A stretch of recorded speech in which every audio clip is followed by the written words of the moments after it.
Doctor Mohammad ইউনূসের সাথেও আমাদের কথা হয়েছে।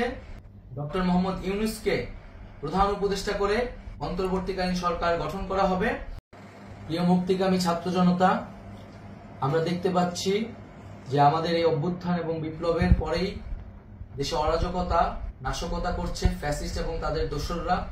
আমরা দেখতে পাচ্ছি যে বিভিন্ন জায়গায় এখন গোলাগুলি চলছে, মন্দিরে হামলা হচ্ছে এবং নাশকতা ও লুটপাট করছে। আমরা মনে করি আমাদের যে ছাত্র নাগরিকদের অভ্যুত্থান তাকে নস্যাৎ করার জন্যই পরিকল্পিতভাবে এই ধরনের ঘটনা ঘটানো হচ্ছে।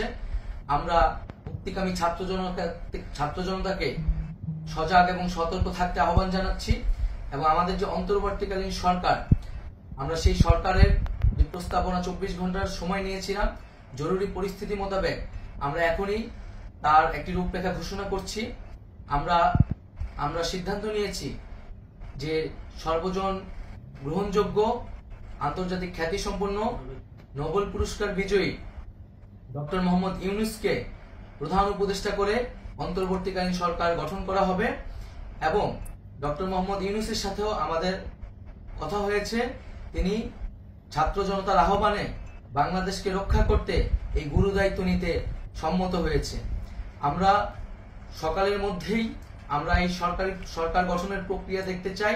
রাষ্ট্রপতির কাছে আহ্বান থাকবে যে দ্রুত সময়ের মধ্যে ডক্টর মোহাম্মদ ইউনূসকে প্রধান উপদেষ্টা করে অন্তর্বর্তীকালীন সরকার গঠন করা হোক এবং এই অন্তর্বর্তীকালীন সরকারের বাকি সদস্যদের নামও আমরা সকালের মধ্যে ঘোষণা করব।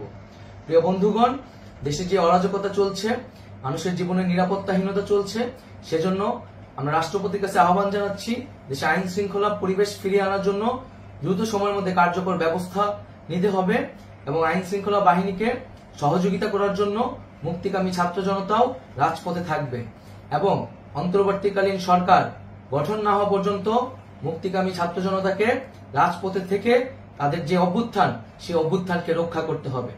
প্রিয় বন্ধুগণ, আমরা রক্ত দিয়েছি, শহীদ হয়েছি। আমাদের যে প্রতিশ্রুতি একটি নতুন বাংলাদেশ গঠন করার জন্য, সেটিকে আমাদের অবশ্যই বাস্তবায়ন করতে হবে এবং অবশ্যই ছাত্র জনতার প্রস্তাবিত সরকার বাদে কোনো ধরনের সরকার কিন্তু মেনে নেওয়া হবে না।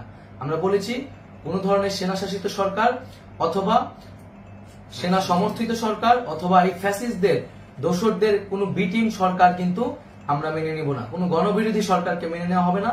ছাত্র জনতার অভ্যুত্থানকারী যে প্রস্তাবিত সরকার, অন্তর্বর্তীকালীন সরকার, যেটা আমরা সিদ্ধান্ত উপনীত হয়েছি ডক্টর মোহাম্মদ ইউনূসকে প্রধান উপদেষ্টা করে এই সরকার গঠন করা হবে, সেই সরকারকেই বাস্তবায়ন করতে হবে অবিলম্বে। আগামীকাল সকাল থেকে সকলকে আহ্বান জানাচ্ছি রাজপথে থাকার জন্য এবং আমাদের যে সাম্প্রদায়িক সম্প্রীতি এবং রাষ্ট্রীয় সম্পদ রক্ষা কমিটির ঘোষণা হয়েছে বৈষম্যবিরোধী ছাত্র আন্দোলনের নেতৃত্বে, সকল পাড়ায় পাড়ায়, এলাকায় এলাকায় সেই কমিটি পাহারায় থাকবে। আমাদের সংখ্যালঘু কমিউনিটিকে আমাদের রক্ষা করতে হবে, রাষ্ট্রীয় সম্পদ এবং এই দেশকে রক্ষা করতে হবে আমাদের।